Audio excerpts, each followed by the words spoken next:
traveling from Manila to Jolo, which is about 500 miles from the capital city, we anticipate an interesting excursion. For although Jolo is the largest island in the southern Philippine archipelago, it is the most primitive. Coming to the city gate early in the morning, we come upon a sleeping Jolo whose inhabitants have not set out for the pearl fisheries, their main occupation. All high-class residents live in buildings such as these, which, as you notice, start at about the second or third floor. The plants that hang on the verandas are orchids. They grow in great profusion in Jolo, and the natives use them as ivy. This boy looks happy and chews as peacefully as the most contented cow. Betel nut might not be good for the digestion, but the natives love it. Prepared from tobacco leaf, betel nut, sap from the Singapore tree, and tamboyan leaf, this Jolo delight is guaranteed not to whiten the teeth, but to stain them a dark, almost black red.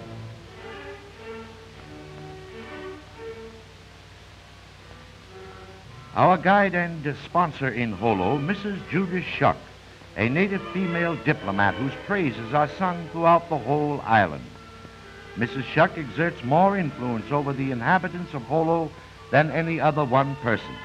In fact, she has quelled serious uprisings when the Sultan of Sulu himself has failed. Mrs. Shuck was born in Jolo, is half Moro and half Arabian. Her husband is half Moro, half German. One of the youngest Datus on the island is an early morning caller. A Datu is a tribal chieftain. This one has brought his latest acquisition to display for the ladies' approval. This bolo is a splendid example of primitive yet perfect craftsmanship. Made of Damascus steel, it is ground to such a keen edge that one well-aimed swoop could sever a man's torso. These Datus are mean cut-ups when they get started.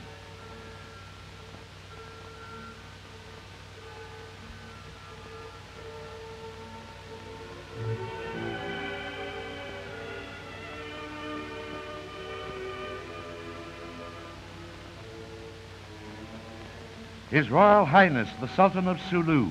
He makes his home in Jolo and is the political and religious ruler supreme over more than 500,000 Mohammedans.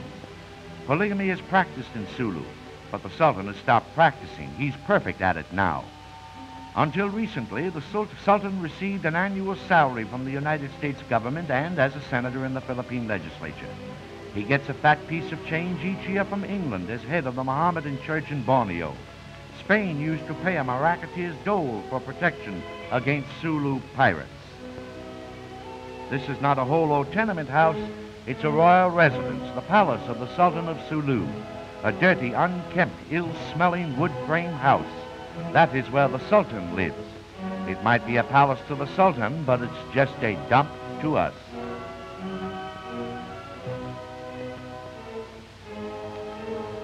Allow us to introduce Governor Fugitt, executive of the province of Sulu. He is the only white man who speaks Moro fluently, and he knows many of the dialects used by his charges. Today is a busy one for Governor Fugitt, for Vice Governor Hayden of the Philippines is in Jolo on his annual inspection of the island. Hayden's chief job on this tour is the inspection of sanitary conditions, and that's a real snap since there is no sanitation in Jolo. While Hayden and Fugitt talk things over, the Sultan decides to put in his 2 cents worth. So the boys get together for a conference.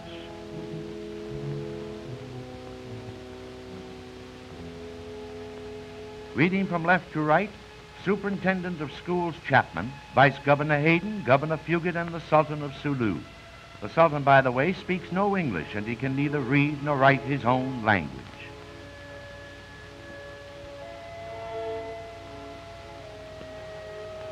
Here we meet Haji Osman, a Mohammedan wise man.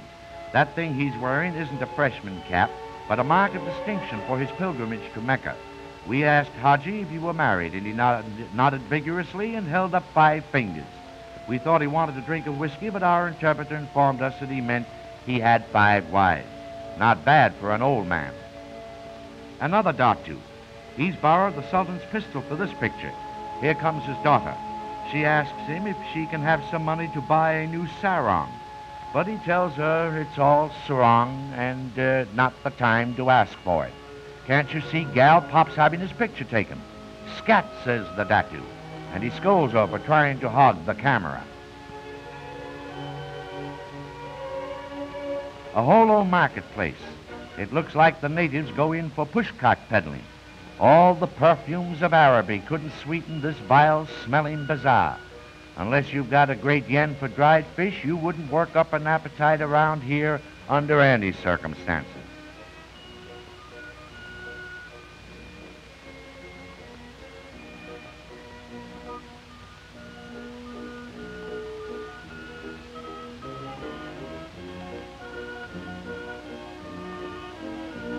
These prisoners are doing their road work, not training to run away, but just rebuilding the city streets. All of these convicts are murderers, but they'll be out of the pen soon.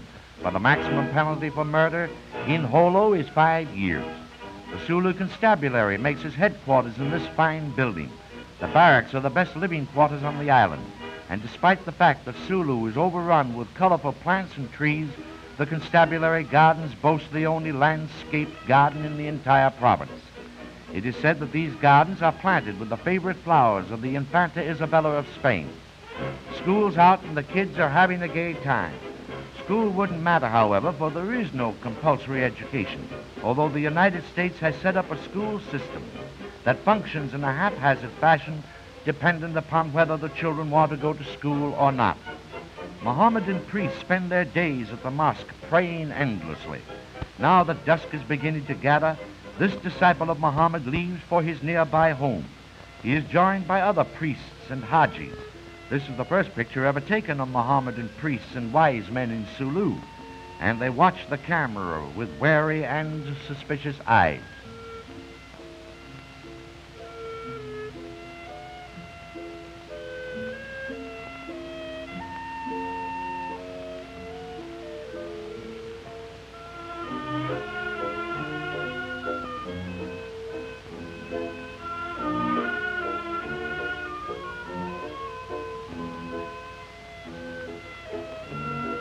When the late ex-president William Howard Taft was Governor General of the Philippines, he tried to establish a national unity in the islands through the medium of a national hero, a George Washington of the islands.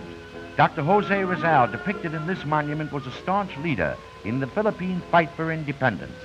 He was executed by the Spaniards December 30th, 1898, for his conspiracies, and that date, Rizal Day, is widely celebrated throughout the island. Leaving the Rizal statue, we traveled out of the city. At the end of the jungle, we found this simple Catholic church, built here to isolate its worshippers from the prying eyes and deadly swords of the Moros. It is a frail building, and it has been destroyed countless times during the hurricane and typhoon season. Each time its devoted followers hastily rebuild it, and services and masses are held with no interruption. The altar of this jungle church is crude and simple, but the Blessed Virgin looks down from above it to watch over her faithful flock. Back in the city of Jolo, we visited the only other church on the island. Unlike the imposing structure in the jungle, this church stands wide and strong in the heart of the city, safe from Moro attacks because of its propinquity to the home of Governor Fugitt. A typhoon took its toll from this edifice, too, for it was completely demolished in 1880. A miracle, say the faithful, kept the altar intact, and the rebuilding was immediately begun. Close by the Church of La Virgen del Carmen dwell 2 priests, living in absolute seclusion within the confines of this monastery. Padre Domingo Perez from Aragon, Spain. He came to Jolo many years ago to bring the faith of Christianity to the natives. He never leaves the confines of the monastery. His small road and hemmed-in boundary are not freedom as we know it, but Padre Perez has a greater scope and wider path to travel, for his is the path of happiness, the endless trail of the peaceful heart.